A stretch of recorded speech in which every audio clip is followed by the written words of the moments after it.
The day I became the world's greatest thief. I mean, liberator, transporter, unassuming carrier of those things of such high caliber they feel no need to move. It was the day after I had the dream where I could hear the whispers of things that held such standard that they needed to be cut again, almost like a gem that was rough. Yet it was in this that the brilliance of their being was in movement, and I was their greatest mover. The space is what I reveled in, for it was the grand lines between the movement of these objects that held the beauty one could only hold for a moment by holding on to the objects themselves. The practice of moving these objects took their magnitude and made the time that would be had from the beauty of the move expounded when the move was finally over. There is the food chain, the chain of command, and even chains of honor. I wonder if each link on a chain relies on these orders until the clasp. The tricky part, the one that says whether or not a thing was open or closed. What does the clasp to the underworld look like? If it is to fill this great space with light, for is not light from above, then what would a hook look like that you threw into the sky to catch the sun? This is the art piece that is next on my list as the world's greatest thief, a thing that meets out all other attitudes of man, as in that the size of a gray rock demands a presence, even if it is filled with nothing. Each word written on the topic, creating a greater obstacle in its path, as I place this object in such a grand space that it is out of my reach. What then do the chains and links of things of this sort even look like? Do they fit a man or a woman? Is it abstracted? If they fit a figure, is this the figure of the underworld, a dark angel, or an invisible warrior? Can I move an object with words alone?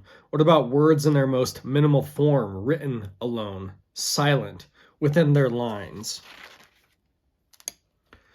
This thieving world of all things trying to bury light, as if one could make it solid so that it could be taken down into one's grasp, that you could bask in its healthy noise that wasn't directed at you at all. The continual making of walls around it as you bring it down deeper diminishes its light until you begin cracking open its casing, looking for the chance that water could be present, along with the understanding that it brings, that it could be something that totally envelops you, surrounds you, understands you by your feeling its presence all around you. This light is like some great treasure everyone steals from some recognizable point, trying not to be seen about how it is done, otherwise they are light, and are likely to be stolen themselves. Then the elaboration itself becomes an endeavor to create artificial light. That the path of war is one that is at the ready, for if you can attain light by fighting for it, have you no sight about what gives men the ability to continue? Then it is this continuance by imagination. Then if this continuance is by imagination, then is it not like being here, where wild things can exist by being expressed on this page while being completely sound? Then I am here when things seem to be too light or too dark.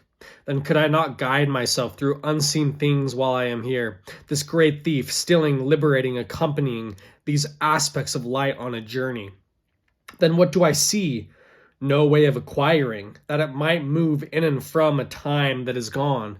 I will dawn upon the jade seal of China, walking then through the greatest time of Egypt, with this concept of healthy sound surrounding me. Jade will look brilliant in contrast to the golden statues of towering Egyptian gods. And I will be like an ibis on the Nile, elegantly enjoying the finer things without their trappings. Then I will steal Thor's belt and wander through ancient Rome. The hidden strength will be like the depiction of beauty in the ancient gardens that the architecture imitates, but would never be wild itself. All the while I walk the roads, feeling at peace that I would never fear for my life, and the overwhelming amount of pollen from the natural world, becoming so refined as to give light to notion of every body that it has swallowed, so it erects a statue to give hope to the garden, all giving me strength through nature, and the eagerness to challenge each statue posed. Then I will steal the Teleria, and travel to ancient America, traversing the vast lands and mountains, enjoying each vast encampment and the sky reflected in their works, which will only give me more room to fly in my shoes. Then I will steal the sword of Laban and travel across ancient China. The style of the sword will be totally out of place, and my use of the sword would be with no accordance to any of its legend, which will create a vast desert around me in a land that seems so consuming, using something in 3 ways of resistance, because it is just so, questioning as to its being an object there, and with me. After making my way through China with the sword of Laban, I will travel through Japan as a peasant, where my ability to contrast this as play will be by the fact that I will be staying in the Nautilus of Captain Nemo, from which I will sneak onto the shores of, carrying the lost sword to legend, which will be well unknown under the layers of pore that I will be wearing. Finally, ending up in Spain, I will travel wearing Hades' invisible cap, becoming invisible when I desire, with the utterly ridiculous golden hats from Germany atop. I will speak to no one. Be like a child that walks around with the bejeweled staff of gold and marble, becoming a shadow of something crystalline in the vacuum streets of Spain, appearing and disappearing like art itself, until my being seen amounts to there being a line of witnesses that though who cannot touch me as like anything in modern art today, masked and laughable, wearing a billowing poncho and leather boots that leaves one to think that the paint has yet to dry on the mural of fabric covering my body, depicting a winged monkey carrying a fat sun across the sky with its tail.